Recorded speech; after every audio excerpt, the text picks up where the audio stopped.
Hello everyone. तो आज हम लोग जानेंगे चैप्टर एसएचएम के बारे में, जो क्लास 11, 12 और अगर आप बीएससी कर रहे हैं तो उसमें भी आपको ये चैप्टर फिजिक्स में पढ़ाया जाता है। तो एसएचएम का क्या मतलब है? Simple harmonic motion. तो इसके ऊपर जानने से पहले हम लोगों को कुछ बेसिक टर्म्स के बारे में पता होना चाहिए। तो पहला टर्म्स है ऑसिलेशन। आखिरकार ये ऑसिलेशन क्या है? तो ऑसिलेशन हम लोग जानते हैं कि हमारे लाइफ में या हमारे आसपास सराउंडिंग्स में ये बहुत ज़्यादा इम्पॉर्टेंट रोल प्ले करता है। अगर आप बोलें कि ऑसिलेशन कैसे हम लोग आसपास में देख सकते हैं, तो सिंपल सी चीज़ है, अगर आप हाफ़ फिल्ड बॉटल को झंझोड़ कर रख देते हैं वापस स्टेबल, तो देखेंगे उसके अंदर वेव क्रिएट होंगे वाटर का। तो वो भी एक तरीके का क्या है, एक ऑसिलेशन क्रिएट हुआ।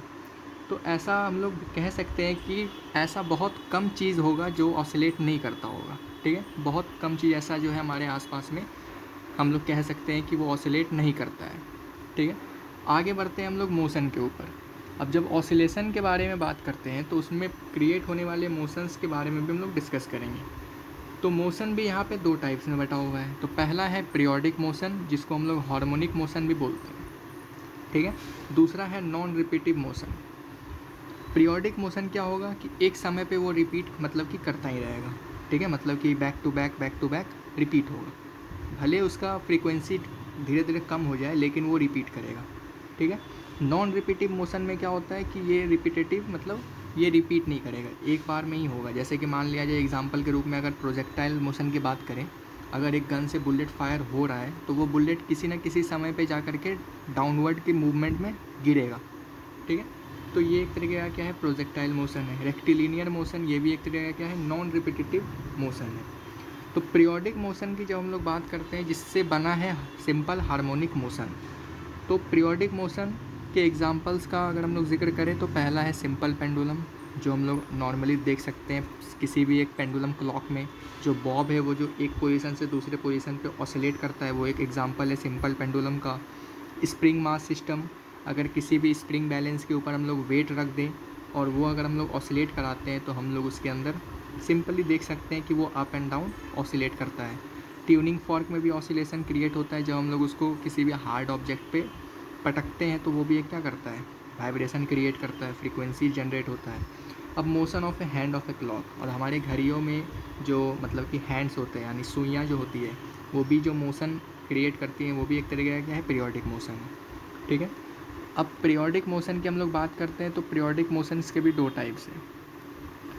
तो पहला टाइप्स है ऑसिलेटरी और वाइब्रेशनल मोशन, दूसरा है सर्कुलेटरी रोटेशनल मोशन। नाम से ही पता चल रहा है कि जो ऑसिलेटरी या वाइब्रेशनल मोशन है वो वाइब्रेट करता होगा, वो अपने पोजीशन पे रह करके क्या करता होगा, वाइब्रेट करता होगा और आसपास के पार्टिकल को डिस्टर्ब करता होगा। ठीक है, सर्कुलेटरी रोटेशनल मोशन के नाम से पता चल रहा है कि वो सर्कुलरी या तो रोटेट कर रहा होगा या मूव कर रहा होगा। सिंपल एग्जांपल, अगर हम लोग बॉल को ज़मीन पे छोड़ दें तो वो क्या करेगा, धीरे धीरे चलते जाएगा, तो वो एक तरीके का क्या क्रिएट कर रहा है, सर्कुलेटरी मोशन क्रिएट कर रहा है। ठीक है, या अगर हम लोग ग्लोब, जो हमारे ज्योग्राफी के डिपार्टमेंट में आराम से दिखेगा कि जब हम लोग ग्लोब को एक राउंड मरवाते हैं तो वो क्या होता है, वो अपने ही पोजीशन पे क्या करता है, रोटेट करता है। तो ये एक तरीके का क्या है, एग्जांपल सर्कुलेटरी रोटेशनल मोशन का एग्जांपल है।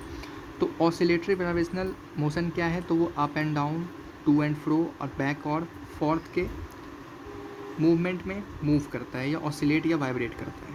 ठीक है, एग्जाम्पल की बात करें तो पहला एग्जाम्पल है जो लिक्विड रखा हुआ है यूट्यूब में। यहाँ पे यूट्यूब वो हम लोग का साइट नहीं है, यूट्यूब का मतलब है कि एक यू शेप्ड का एक ट्यूब है। ठीक है, और इसके अंदर अगर हम लोग लिक्विड रख दें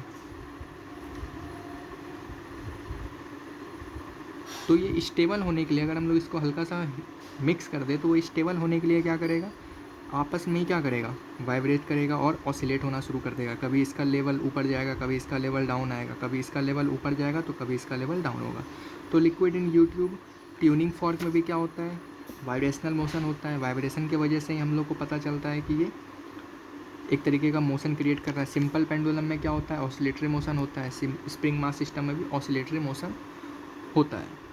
सर्कुलेटरी की अगर हम लोग बात करें एग्जांपल्स की, तो उसमें पहला नंबर पे है स्पिनिंग अर्थ। जो हमारा अर्थ जो है प्लैनेट, वो अपने एक्सिस पे रोटेट भी करता है और अपने ऑर्बिट में वो रिवॉल्व भी करता है। तो वो एक तरीके का कि कौन सा एग्जांपल है, तो सर्कुलेटरी रोटेशनल मोशन का एग्जांपल है, सर्कुलेटरी या रोटेशनल मोशन।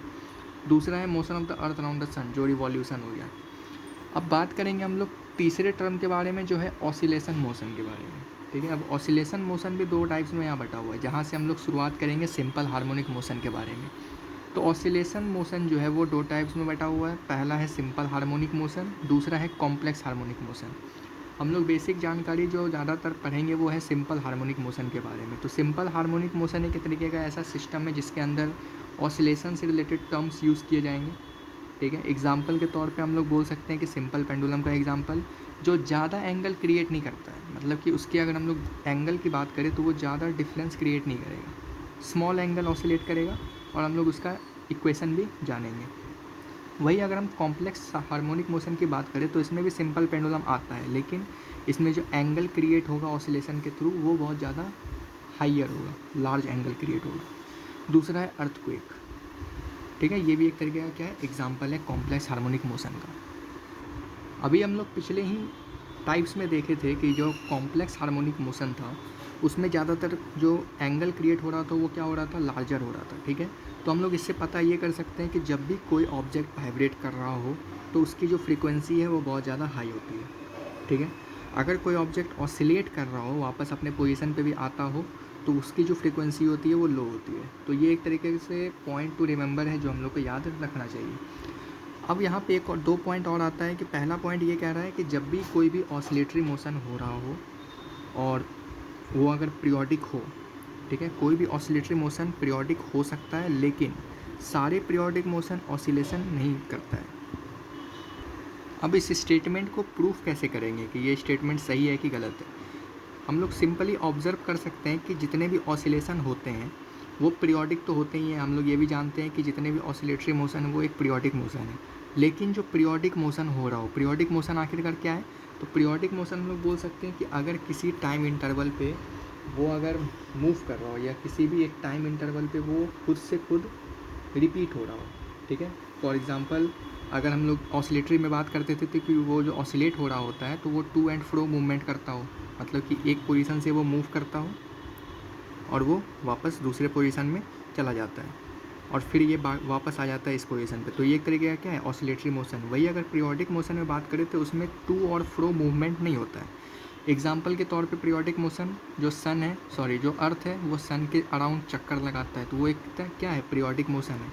भले उसको कितना भी समय लगे या जितना भी टाइम इंटरवल उसको लगे, लेकिन वो एक पीरियोडिक मोशन दिखा रहा है। तो पीरियोडिक मोशन हमेशा ऑसिलेशन हो वो ये ज़रूरी नहीं है, लेकिन जितने भी ऑसिलेटरी मोशन है वो पीरियोडिक होंगे ही होंगे।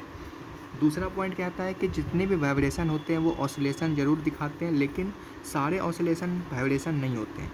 एग्जाम्पल के तौर पे अगर हमारे मान लिया जाए अर्थक्वेक आता है, तो अर्थक्वेक की वजह से जो हमारा लैंड है वो क्या करता है, शेक करता है, वाइब्रेट करता है। तो वाइब्रेशन एक तरीके का क्या है, ऑसिलेशन है। वो भी एक पोजीशन से हल्का पोजीशन से मूव कर रहा होगा, ठीक है, हल्का हल्का मूव कर रहा होता है। इसके वजह से हम लोग क्या बोल सकते हैं कि ये टू और फ्रो मूवमेंट हो रहा है, ठीक है। लेकिन जो ऑसिलेशन है वो वाइब्रेशन नहीं है। अगर हम लोग किसी भी एक सिंपल पेंडुलम का एग्जांपल लेते हैं तो पेंडुलम में क्या होता है, जब भी एक बॉब को एक पोजीशन तक लेके जाते हैं, ठीक है, और फिर हम लोग उसको अगर छोड़ देते हैं, ठीक है, तो वो क्या करता है, ऑसिलेट करता है। तो ऑसिलेशन में क्या वाइब्रेशन हम लोग को कुछ दिख रहा है, नहीं दिख रहा। वो सिंपली क्या कर रहा है, एक पोजीशन से दूसरे पोजीशन पे जा रहा है, दूसरे पोजीशन से फिर वो एक मतलब कि एक्सट्रीम पोजीशन की ओर जा रहा है, ठीक है। तो यहाँ पे हम लोग को किसी प्रकार की वाइब्रेशन नहीं दिखाई देती है। लेकिन वही अगर वाइब्रेशन की बात करें तो वाइब्रेशन जब भी होता है वहाँ पे स्मॉल अमाउंट में ऑसिलेशन हम लोग को नज़र आएगा ही आएगा। अब बात करते हैं आगे की ओर, जो है मोशन, ठीक है। अब यहाँ पे जो मोशन है वो है ऑसिलेटरी मोशन और दूसरा है ट्रांसलेशनल मोशन। तो ऑसिलेटरी मोशन का डेफिनेशन क्या होता है कि एक ऐसा मोशन जिसमें जो बॉडी मूव हो रहा हो वो अपनी ही मीन पोजीशन से मूव होता हो और वो एक तरीके का क्या है, फिक्स्ड पॉइंट हो, ठीक है। जैसे कि मान लिया जाए एग्जांपल के तौर पे वही बॉब वाला एग्जांपल सिंपल पेंडुलम का, या हम लोग पेंडुलम क्लॉक में भी देखते हैं जो हमारा पेंडुलम लटकते रहता है वो अपने एक फिक्स्ड पॉइंट से क्या होता है, फिक्स्ड रहता है और वो सिर्फ अपनी मीन पोजीशन से एक्सट्रीम की ओर जाता है और एक्सट्रीम से वापस मीन और वापस दूसरे साइड एक्सट्रीम की ओर मूव करता है। तो ये एक तरीके का क्या है, ऑसिलेटरी मोशन है।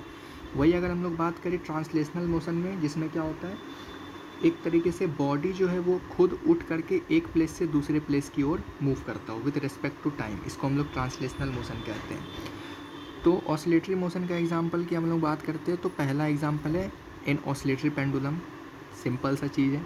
दूसरा अगर हम लोग बात करें ट्रांसलेशनल मोशन में, तो इसमें पहला एग्जांपल हम लोग कुछ भी ले सकते हैं, एक मूविंग ट्रेन हो गया, एक फ्लाइंग एरोप्लेन हो गया। वो एक, अगर ट्रेन की बात करें तो ट्रेन जो है वो एक स्टेशन से दूसरे स्टेशन की ओर मूव कर रहा है। वो ऐसा तो नहीं है कि एक स्टेशन पे उसका डिब्बा रुका हुआ ही है और वो दूसरे स्टेशन पे ऑटोमेटिक चला जाता है, फिर वो वापस खुद से ही आ जा रहा है, ऐसा तो नहीं है।